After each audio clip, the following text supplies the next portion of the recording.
Hey y'all, it's Mama V from Kpopmamas, and yeah, so it's been a while since we talked about dramas. And y'all know I only do reactions and reviews of dramas when I'm like really into them and really love them, because these take a lot of time and effort to put together, so I don't do it for just any show. And I did something this time that I never ever would have thought that I would have done, but I watched a Cdrama.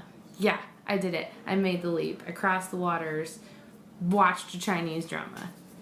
Yeah, and so there were like some serious differences between a Cdrama and a Kdrama that I was not expecting.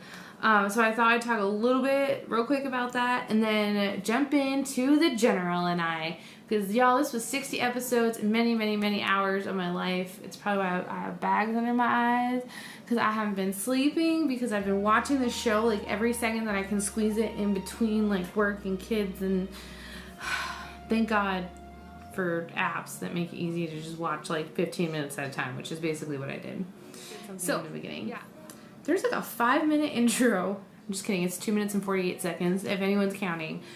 There's a 2-minute 48-second intro, and then there's like a 5-minute outro that basically like recaps everything that's happened and then tells you everything that's going to happen. And yeah, that really threw me off at first. Like, it took me a while to get over that. Like, as the drama went on, I was like, I see you. Like, they know what they're doing. They're like building the suspense. Like, the clips they give you are all the right clips that you need to be like, but how are they gonna get there?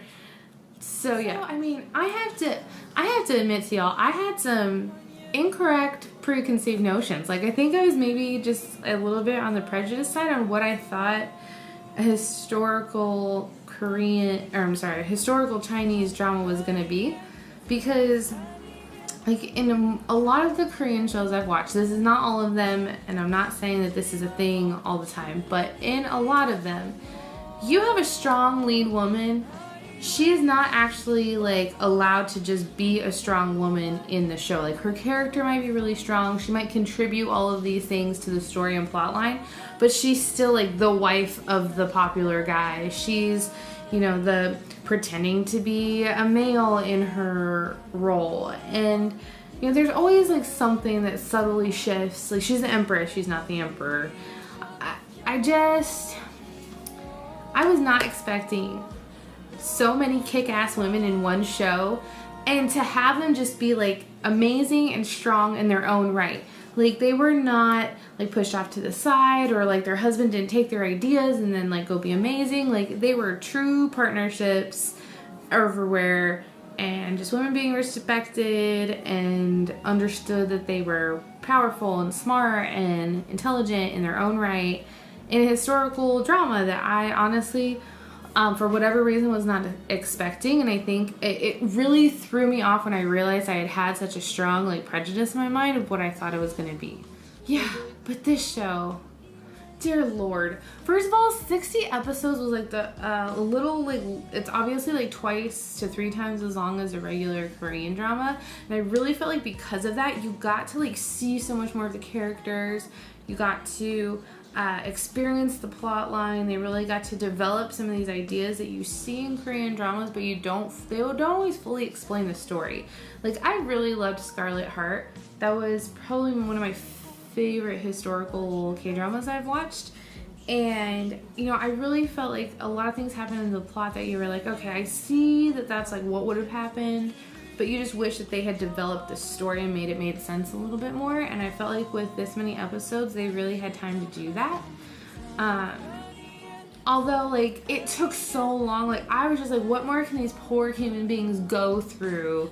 Like, I just need them to get to their happy ending. And dear Lord, thank God. Because if I had watched this entire show and there had not been a happy ending, I would not have been able to deal with myself. Just so that y'all know. I would not have been able to put that much, like, of myself into watching these characters and then have them not be happy at the end. Would have just really killed me with this many episodes. Yeah, and then the characters, like, so much, there's so much like love, like true meaningful love that you just feel is so real.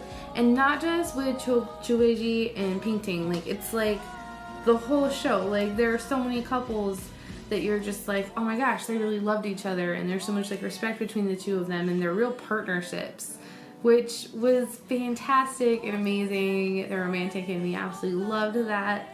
And then like the humor and sarcasm that happens throughout this entire show, it's like very, very witty, and then balancing that with like the very real life, awful, serious, devastating things that are happening at the same time. It was a really solid balance. Like, you understood the gravity of the situations, you had your moments where you cried and were sad, but then you also, on the outside of that, had moments where you were happy and like so full of joy, and you were laughing and like enjoying what's happening with the characters. So it was like a perfect balance to me of like serious, real things happening and like a little bit of happiness in there to like lighten the mood. It actually, and yeah, so it reminded me of my favorite book, which is by an author named Guy Gavriel Kay, and it's called The Lions of Alrasan, and it just is a very similar, like this mix of love and angst and, you know, being at war, but, you know, knowing people on both sides and, you know, the devastation that comes with that and happiness. So it reminded me so much of that book. And I think that's why I loved it so much. So yeah, music. Oh my god. Oh my god. There is this song, this OST in there, that it's like their love song, like Chubeji and Painting. You know, every time they get together, there's this absolutely beautiful friggin' song. I just can't get over how beautiful this song is. Oh. And this guy's voice is like, just like pure buttery love on the ears. And like this, like, it's like absolutely beautiful. Every time this song played, I was like, oh, but they're together. Like, I've been like conditioned every time I heard this song to be like, oh my god, they're gonna have a moment. I've been playing it every time, like when I go to bed. It's like on my sleep tracks because it's just like, feels good in your soul. Okay, and can we talk about like the queen consort woman?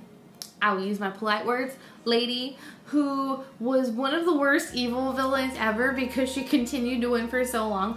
I have never felt so content in my heart with how a human being ended up in a show than when like the emperor comes out and was like, I knew what you were doing the whole time. Like, I'm gonna keep you alive so you can watch all of it. Oh, and by the way, Chubeji is my brother, and blah. Like, I have not felt so much joy and contentment in a character's demise as I did watching her go down. Talking about Hua and blah blah blah blah blah. We talk about how awesome the fight scenes are. I did not realize that, like, I have only ever watched Crouching Tiger, Hidden Dragon. You know, just to preface this, maybe like 2 other movies that I can't remember off the top of my head on Netflix that I would love. I didn't realize that the flying thing happened all the time. Flying fight scenes happened in like every action sequence in a Chinese drama. I don't know why I wasn't expecting it, but it's awesome. Like, it's really cool. Like, there are times where it's cheesy, but like overall it's like really cool. It adds like a fantasy element and like really mixes up the storylines, and their like the fight scenes were amazing. Like, I cannot believe either that these actors are doing these things or like they have such amazing people, body doubles, who are able to like accomplish half of that stuff. Like, and they're like galloping off on horses at like full speed, and yeah, it's just, yeah. So overall, this was just such an amazing show. So many amazing women in it, which just did my heart happy to see so many like smart, intelligent women, and then also like girls kicking ass, like Lady 13 from the casino. Like, she's just kicking ass, like physically with sword, and is also very smart and a good businesswoman. And then you've got like obviously Painting, who's like orchestrating everything, and just the wives who are like supporting their husbands, and then the husbands who are like equally loving and cherishing and supporting their wives and everything. And I just enjoyed so much about this.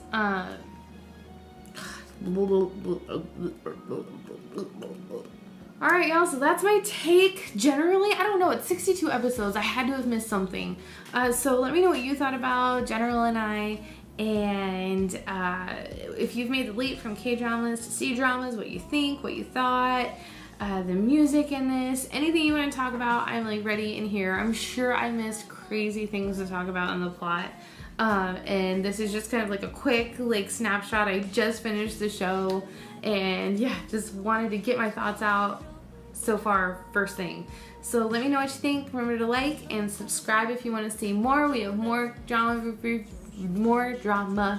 reviews coming up soon. Yeah, so let me know. I'm excited to talk to you guys about it. Thanks. Bye.